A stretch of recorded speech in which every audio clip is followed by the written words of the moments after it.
वो बहुत थे और हम कम थे पाशा। ग़ज़वा खंदक में काफिरों की तादाद 10,000 से ज्यादा थी, जबकि मुसलमानों की तादाद सिर्फ 3,000 थी। हमारे नबी सल्लल्लाहु अलैहि वसल्लम ने दिफाई जंग का फैसला किया। हजरत सलमान फारसी की तजवीज पर मदीने के इर्द गिर्द खंदक खोदी गई। ये एक बेहतरीन तजवीज थी। हम भी तदबीर इख्तियार करेंगे, लेकिन कुफार में से एक शख्स ने उस खंदक को अबूर कर लिया था।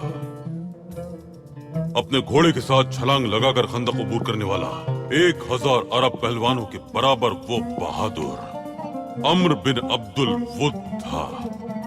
वो ग़ज़वा बदर में जख्मी हुआ था और इसी वजह से ग़ज़वा उहद में शामिल न हो सका। ग़ज़वा खंदक में शामिल होने के लिए उसने अपने बुत से दुआ की और मैदान जंग में आ गया।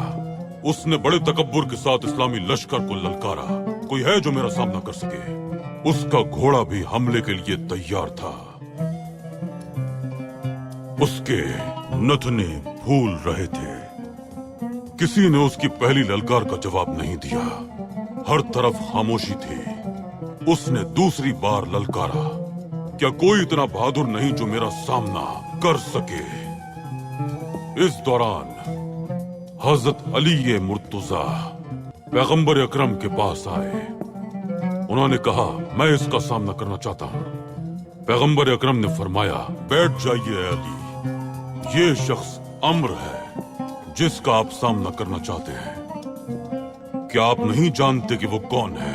अम्र ने तीसरी बार ललकारा कि कोई नहीं बहादुर जो मेरा सामना कर सके। इस बार हजरत अली ने कहा, मैं इसका मुकाबला करूंगा या रसूल अल्लाह।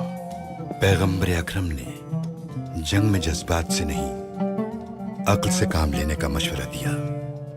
आपने फरमाया कि दुश्मनों को जानना जरूरी है। तीर पहले ही कमान से निकल चुका था। पैगंबर अकरम ने अपनी जिरा उतार कर हजरत अली को दे दी और उनके हाथ में जुल्फकार थमा दी।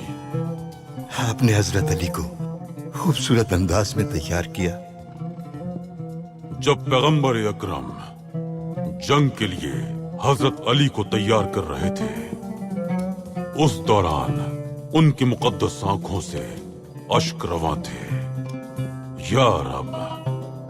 या रब्बुल आलमीन, मेरे एक चचा उबैदा जंग बदर में शहीद हुए। मेरे एक चचा हमजा ओहद में शहीद हुए।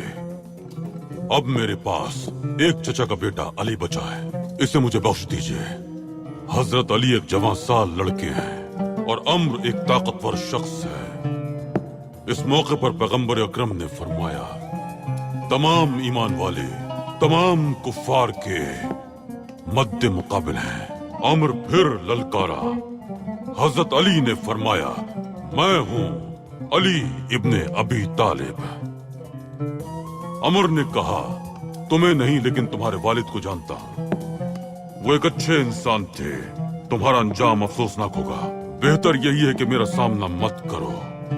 हजरत अली ने फरमाया, मैं तुम्हारा सामना करने आया हूं, अल्लाह के लिए तुम्हारा सर लेने आया हूं। लेकिन मैं सबसे पहले तुम्हें एक पेशकश करता हूं। आओ इस तकब्बुर को तर्क करके इस्लाम में दाखिल हो जाओ। लेकिन अमर ने इनकार कर दिया। फिर हजरत अली ने उसे दूसरी पेशकश की। कहा कि मैदान जंग से चले जाओ, निकल जाओ। उसने कहा, मैं नहीं जाऊंगा, रुस्वा नहीं होऊंगा। हजरत अली ने फरमाया, ऐ काफिर, आगे बढ़ो, उतरो अपने घोड़े से। हजरत अली करम अल्लाह वजह ने जंग से पहले मामले को पुरअमन तरीके से हल करने की कोशिश की।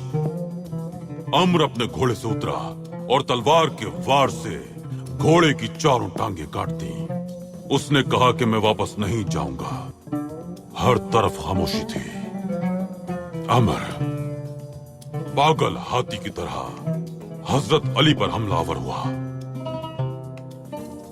और तलवार के एक ही वार से उनके हाथ में मौजूद ऊंट की खाल की 25 तहों से बनी ढाल को तोड़ दिया। हजरत अली के चेहरे से खून बहने लगा। इससे पहले इतनी खौफनाक लड़ाई नहीं देखी गई थी। अब हजरत अली की बारी थी। आपने जुल्फिकार उठाई और एक ही वार ऐसा किया कि अम्र का सर उसके कदमों में गिर गया। उस दिन मुसलमानों को ऐसी जुर्रत और बहादुरी मिली कि वो जंग में फतह याब हुए। इस वाक़े से हमें नसीहत मिलती है पाशा हजरात, सबसे पहले जंग की बेहतरीन अंदाज में तैयारी करें। अगर मुमकिन हो तो जंग से इज्तिनाब करें, और अगर लड़ना हो तो तदबीर इख्तियार करके अमन का रास्ता खत्म होने तक सब्र करें। अगर जंग करना नागुज़ीर हो तो अपने ईमान की ताकत से लड़ें।